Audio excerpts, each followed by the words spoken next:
안녕하십니까. 이준원과 함께하는 건강의 지혜 시간입니다. 오늘은 만성 피로증이라는 내용으로 말씀을 나누려고 하는데요.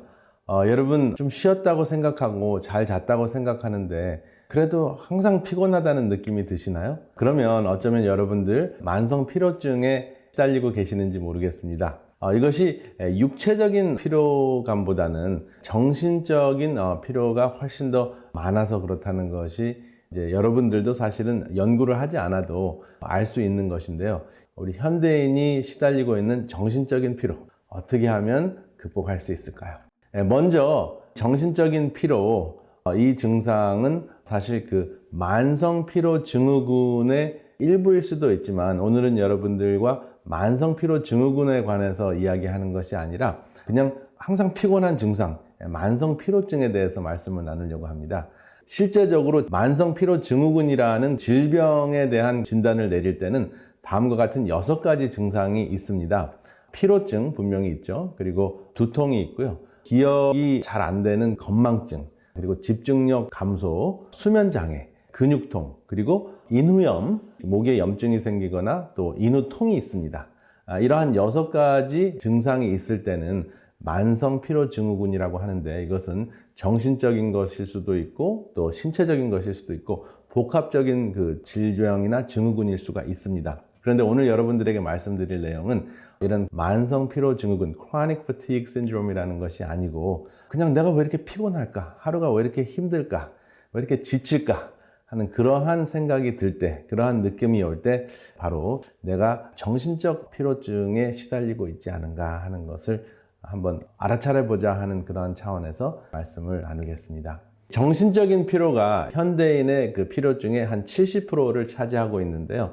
물론 우리가 신체적인, 육체적인 그 노동 때문에 피곤할 수도 있지만 대부분의 피곤증은 정신적인 피곤증이다 하는 것을 알 수가 있습니다. 대표적으로 이제 3가지 분야에서 우리가 특별히 정신적인 피곤을 느낄 수가 있는데요. 첫 번째, 직장에서의 스트레스. 그리고 2번째는 가정에서의 그 걱정, 그리고 3번째는 관계 속에서 이제 반복적인 잔소리나 비난, 이러한 것들이 가장 흔한 정신적인 피로의 요인이 된다 하는 것이 조사가 됐습니다. 그런데 이 정신적인 피로를 극복하는 아주 단순한 길이 있더라고요. 직장이나 가정이나 관계 속에서 생기는 이 피로증은 실제적으로 우리가 조금만 알아차리고 생각을 하면 반전을 시킬 수 있는데요. 정신적인 피로를 반전시킬 수 있는 그 방법을 제가 한번 생각을 해봤습니다. 저는 이제 클리닉을 운영을 하면서 같이 일하는 그 간호사나 직원들이 피곤을 느끼거나 또 제가 직원들이 혹시 이제 일할 때 못마땅해서 피곤을 느낄 때가 있습니다. 그런데 이것을 어떻게 극복할까 하고 생각하다가 이 직원들에게 제가 점심을 제공해주는 아주 단순한 변화를 한번 더 봤습니다. 그래서 제가 어떠한 음식을 먹으라고 강요할 수는 없지만은 어떠한 음식을 그들이 선택할지라도 제가 한턱 쏘기로 했습니다. 매일. 그랬더니 완전히 분위기가 바뀌고 정말 열심히 하고 직장에서의 스트레스가 거의 한 90%가 줄어든 그런 느낌입니다. 직원들이 굉장히 밝고 또 환자들에게 친절하고 또 저에게 또 문제 있는 것을 쉽게 이야기를 하고 다가오는 것을 제가 체험을 했어요. 그래서 정말 이렇게 함께 먹는 것이 또 먹는 것에 대한 우려나 걱정을 제거해 주는 것도 굉장한 역할을 하는구나. 매일 우리가 뭘 먹을까, 또 이거 먹으면은 금전적으로 좀 계산을 해야 되고 하는 그러한 어려움들이 있었나 봐요. 근데 매일 점심을 사 먹어야 되는 상황, 또 어떤 때는 싸우기도 하지만 사실은 바깥에서 이제 사 먹게 되면은 한 달이 되면은 꽤 많은 금액이 지출이 되잖아요. 근데 그것들이 건강한 음식으로 대체가 되니까 분위기가 확 바뀐 것을 제가 체험을 했습니다. 또 가정에서의 걱정의 가장 중요한 것은 가정의 자녀들이나 부부나 여러 가지 고부간의 갈등 이러한 것들을 생각을 할 때 우리가 항상 그 원인을 생각하기가 쉽습니다. 이것은 하버드 연구에서 발표된 것인데요. 원인을 해결하기 위해서 그 원인 중심적으로 생각을 하는 그 사고 방식은 우리에게 굉장히 큰 피곤함을 준다 하는 것이 확인이 됐어요. 물론 이것은 잘만 생각하면 뭐 이거 연구까지 할 필요도 없지만은 사실 누구 때문이다, 당신 때문이다, 저 사람 때문이다, 시어머니 때문이다, 또 며느리 때문이다, 뭐 이러한 생각을 하는 그 때문에라는 그 생각 자체는 우리 두뇌를 엄청나게 피곤한다 하는 것이 이제는 연구까지 되어서 확인이 됐습니다. 그래서 원인을 생각하지 말고 누구 때문이다라고 생각을 하지 말고 문제는 있는 것은 인정을 하되 어떻게 이것을 해결할 수 있을까 하고 창의적으로 해결하는 그 해결책에 집중을 하게 되면 정신적 피로가 거의 뭐 50%에서 90% 이상 감소된다 하는 것입니다. 그래서 우리의 두뇌가 창의적으로 바뀌면서 피곤증이 해소된다 하는 것입니다. 그리고 우리를 가장 피곤하게 하는 것이 비판이나 비난입니다. 그것이 옳은 이야기라고 할지라도 계속 반복적으로 비판을 하고 비난을 하면 나도 피곤하고 상대방도 피곤합니다. 듣는 사람도 피곤하고 비판을 하는 사람도 굉장히 피곤합니다. 그런데 물론 지적해줘야 될 것도 있을 때가 있습니다. 그래서 그 직장에서나 가정에서나 관계 속에서 지적할 것이 있다고 생각하실 때 칭비칭 샌드위치를 한번 써보세요. 칭비칭 샌드위치가 뭔지 혹시 아십니까? 칭찬과 칭찬 사이에 건설적인 판단, 건설적인 비판을 하라 하는 것입니다. 비판이 다 나쁜 것은 아니잖아요. 이것은 잘못됐다, 우리가 수정해야 되겠다 하는 것을 짧게 하고요. 그것을 칭찬과 칭찬이라는 아주 부드러운 빵에다가 이렇게 샌드위치 해가지고 이렇게 탁 서로에게 먹여주면 이것이 훨씬 더 원활한 관계를 이룰 수 있고 정신적인 피로를 거의 완전히 사그러뜨릴 수 있다 하는 것이 또 연구 결과로 발표가 됐는데, 뭐 사실 이게 상식적인 것인데 연구까지 발표가 되니까 그런가 보다 이렇게 이제 사람들이 인식을 하는 것 같아요. 근데 칭비칭을 하는 것을 우리가 굉장히 쉽게 잊어버릴 수가 있습니다. 그래서 뭔가 지적하고 싶을 때는 칭찬할 수 있는 훨씬 더 부드러운 두 가지를 생각해 내셔가지고 칭비칭 샌드위치 한번 서로에게 먹여보시기 바랍니다. 그 다음에 피곤을 더하는 음식이 있어요. 우리가 이런 정신적인 것도 우리 음식에 엄청난 그 영향을 받는데, 첫 번째 우리가 스트레스를 받을 때 좋아하는 음식이 뭐가 있습니까?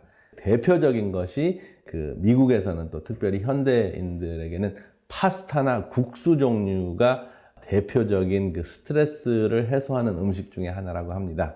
저도 아마 스트레스를 받았을 때 뜨끈한 칼국수나 뭐 우동이나 또 건강식으로 했다고 하는 그 건강식 라면, 이런 것들이 당기잖아요. 그런데 이러한 것들이 피곤을 풀어주는 대신에 더 피곤을 강화시킨다, 더 피곤하게 한다 하는 것이 확인이 됐어요. 왜냐하면은 이것은 당분이 굉장히 많이 들었어요. 잠깐 당분이 탁 올라가니까 기운이 탁 나는 것 같은데, 이 당분을 세포 속으로 싹 집어넣기 위해서 인슐린이 분비가 확 됐다가 인슐린이 툭 떨어지면서 엄청난 피곤증을 느끼게 한다 하는 것이 확인이 됐습니다. 그래서 인슐린이 오르락 내리락 하는 것이 바로 우리를 피곤하게 만드는 것인데, 파스타, 국수 종류뿐만 아니라 식빵, 제과점 빵, 참 맛있는 빵들 많죠. 이것들이 우리의 피곤을 더하게 하는 대표적인 음식입니다. 가끔 가다가 여러분들이 드시는 거야 큰 문제가 되지 않지만은 거의 습관적으로 이러한 음식들을 찾게 되면 우리가 피곤을 안고 살아야 된다 하는 것입니다.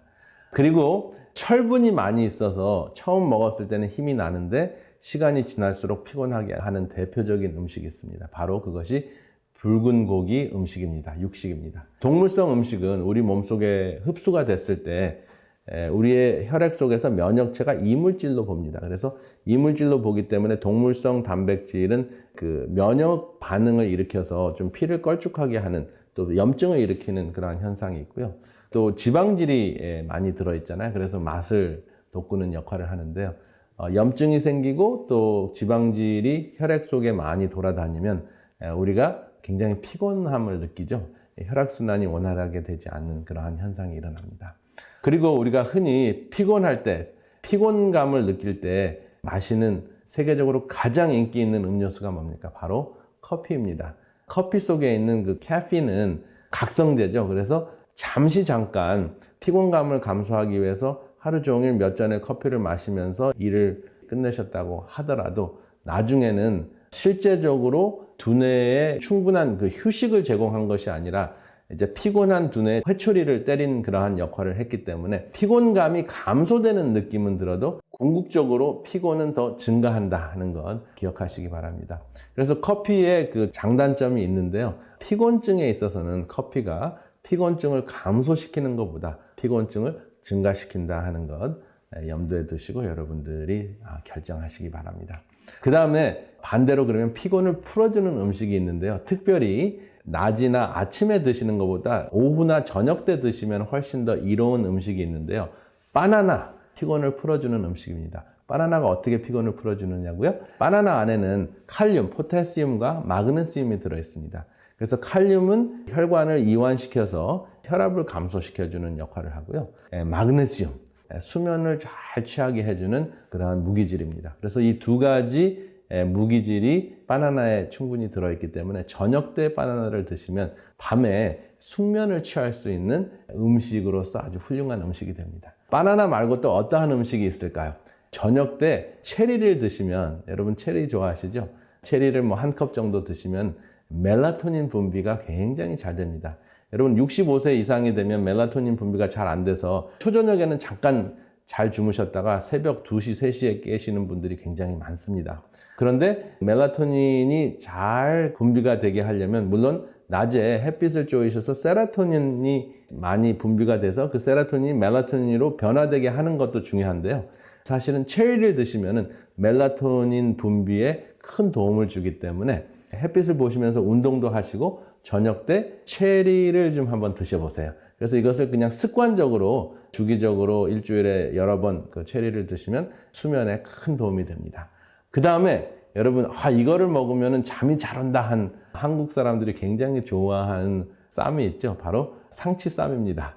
물론 그 상치쌈에 들어가는 것이 건강식이면 훨씬 더 좋겠죠. 근데 상치 자체, 그 채소 자체 안에 렉투신이라는 그 물질이 있는데 이것은 진통제 역할을 하고 또 숙면을 취하게 하는 성분이 들어있습니다. 그래서 과거에 상추쌈을 먹으면은 뭐 배가 불러서 식곤증 때문에 잠이 더 잘 온다라고 생각을 했었는데 이제는 이 안에 진통 효과가 있고 또 숙면을 취하게 하는 물질이 들어있어서 잠을 잘 자게 한다. 그래서 너무 배부르게 드시지 않아도 상치쌈을 건강식으로 싸 드시면은 저녁 때 수면을 잘 취하실 수 있어서 만성 피곤증 또 정신적인 피곤증도 신체적으로 회복을 시켜주는 역할을 하는 그 세 가지 음식을 소개해 드렸습니다.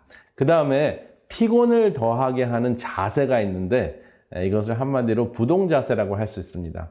요즘에는 의자병이라는 것이 생겼죠. 많은 사람들이 재택근무를 하면서 하루 종일 의자에 앉아 있고 또 바깥에 나가는 것도 거의 없고 거의 의자에서 생활을 하기 때문에 의자병이 더 악화가 됐습니다. 과거에는 좀 높은 자리에 있는 사람들이 의자병에 걸렸고 또 사무직에서 종사하는 분들이 의자병에 잘 걸렸는데 이제는 웬만한 사람들은 다 지금 재택근무를 하는 상황에서 의자병이 점점점 심각해지고 있습니다. 그래서 앉아 있는 것보다 서 있어라 하니까 제자리에서 계속 또 서 있는 분이 계시더라고요. 그래가지고 다리가 붓고 또 아프고 골반이 또 아파오고 좌골신경이 눌러지고 발바닥이 눌러져가지고 또 다리가 아프고 발가락이 붓고 이게 무슨 문제입니까? 앉아 있는 것보다 서 있는 게 훨씬 낫긴 한데 무슨 자세요? 부동자세. 움직이지 않는 거예요.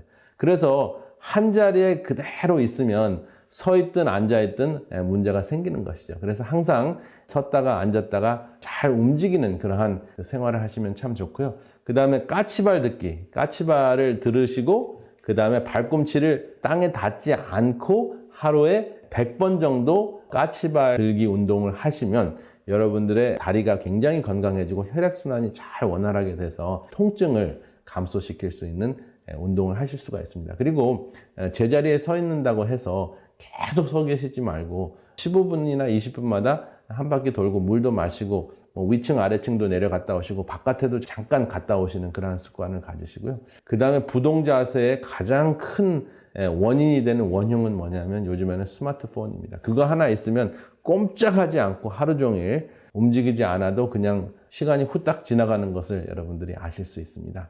그래서 스마트폰이 내 삶에 어떠한 그 피곤을 일으키는지 여러분 알아차리시는 거 참 중요할 것 같아요. 그래서 피곤을 더하는 자세가 있으면 피곤을 푸는 자세가 있습니다. 그래서 의자병을 막기 위해서는 서 있는 거 중요한데 서 있는 것도 계속 서 있는 것이 아니라 부지런한 게 아니라 바지런하게 움직이셔야 됩니다. 여러분 바지런하게 다니시면은 정신적인 피곤증도 감소시킬 수 있습니다. 그리고 스마트폰도 보는 것에서 듣는 것으로 한번 바꿔줘 보세요. 스마트폰을 전혀 안 쓸 수가 없죠. 그런데 스마트폰을 봐야 되면, 뉴스를 봐야 되면 그 머릿속에서 상상력을 증가시키고 두뇌를 좀 더 정보나 필요한 내용을 들으면서도 두뇌를 쉬고 회복하게 할 수 있는 것이 듣는 것입니다. 그래서 과거에 라디오 듣는 것은 굉장히 좋은 취미와 좋은 생활이라고 권장을 했습니다. 왜냐하면 소리를 들으면서 상상력이 풍부해지고 또 창의력이 생기는데 눈으로 보면서 들으면 창의력이 완전히 감소가 되고 그냥 TV에서 다 해주니까, 화면이 다 해주니까 그냥 바보가 되는 것이죠. 그런데 바보가 되는 것이 그냥 쉬는 것이면 참 좋은데 쉬지 않고 두뇌는 계속 자극을 받아서 정말 몸이 지친다는 것이죠. 두뇌가 지쳐서 피곤증에 시달릴 수 있다 하는 것입니다. 그리고 가능하시면 점심시간이 예를 들어서 30분에서 1시간이다. 그러면 한 15분 정도 이렇게 눈을 감고 잠깐 차에나 앉아서 잠깐 낮잠을 주무실 수 있으면 그 여러분들의 두뇌를 완전히 새롭게 그 리세팅을 하실 수가 있어요. 피곤을 풀으실 수 있고 몸을 회복을 하실 수 있는 습관인데요. 가능하신 분들은 오후에 잠깐 낮잠을 자는 걸 한번 계획하셔서 적용해 보시기 바랍니다. 그리고 최근에는 또 우리의 두뇌를 굉장히 피곤하게 하는 것이 있는데요. 자신에 대한 생각에 빠져가지고 신세한탄을 하는 것이 우리의 두뇌를 가장 피곤하게 하는 것 중에 하나라고 하는 것입니다. 저는 미국에 온 지 거의 이제 40년이 넘었는데요. 충청도 말에 이런 것이 있어요. 그 사서 고생한다는 표현이 있는데요. 지금 걱정하지 않아도 되는 것, 또 나에 대해서 그렇게 계속 불쌍하게 생각하지 않아도 되는데 신세한탄을 하는 그러한 사람들이 습관적으로 하는 분들이 꽤 많이 있어요. 그래서 내가 이런 사람이었고 과거에는 이랬는데 해서 자기 자신에 빠져 있을 때 여기 그 두뇌 그 사진을 찍은 그 연구가 있는데요. Default Mode Network라는 것인데 DMN이라는 그 부분인데요. 신세한탄할 때 밝아지는 부위인데 이 부위가 많이 쓰여지면 쓰여질수록 우리가 굉장히 피곤해진다는 것인데 일반적으로 두뇌가 써야 되는 에너지의 70%까지 자신에 대한 한탄을 하거나 자신에 대한 생각에 빠졌을 때 그 에너지 낭비를 한다 하는 것입니다. 그런데 반대로 Meditation leads to reduced default mode network activity beyond an active task. 실제적으로 명상을 하고 내 자신의 그 마음을 알아차리고 내 마음을 챙긴다 그래요. Mindfulness. 이러한 그 습관을 가졌을 때 두뇌의 피곤증을 감소시킬 수 있다 하는 것입니다. 그래서 여러분 자신에 대해서 깨닫고 알아차리는 건 중요한데 신세한탄이나 걱정하지 않아도 되는 그 미래에 있을 문제가 생기지 않을 걱정까지 다 끄집어내서 다 끌어당겨가지고 사서 고생하는 것, 이것이 우리의 두뇌를 피곤하는 대표적인 것이다 하는 것이 미국에서 연구가 됐는데 우리 한국 분들에게도 굉장히 많은 적용이 되는 것 같습니다. 그런데 제가 좋아하는 그 두뇌 사진이 여기 있거든요. 전두엽이 있고 변연계가 있는데요. 이 전두엽이 활성화될 때 우리의 두뇌는 피곤증을 느끼지 않는다 하는 것입니다. 이것이 언제냐면 명상을 할 때, 또 몰입을 할 때, 통찰을 할 때, 깨달을 때, 내 자신을 알아차릴 때, 이때는 두뇌가 에너지를 아주 적게 쓰면서도 회복하는 그러한 그 기능을 하는데 변연계, 문제의 원인에 대해서 자꾸 생각을 하고 걱정을 하고 근심을 하고 또 그 앞에 생기지 않을 걱정거리를 지금 미리 사서 고생을 하고 하는 그러한 습관을 가지게 되면 굉장히 우리의 두뇌가 피곤해진다 하는 것입니다. 그래서 이것을 생각하시면서 한탄에서 알아차림과 해결에 집중을 하면서 여러분들의 두뇌의 피곤증을 감소시키시고요. 그래서 피곤해서 회복을 여러분들이 체험하시기를 이 시간에 간절히 바랍니다. 감사합니다.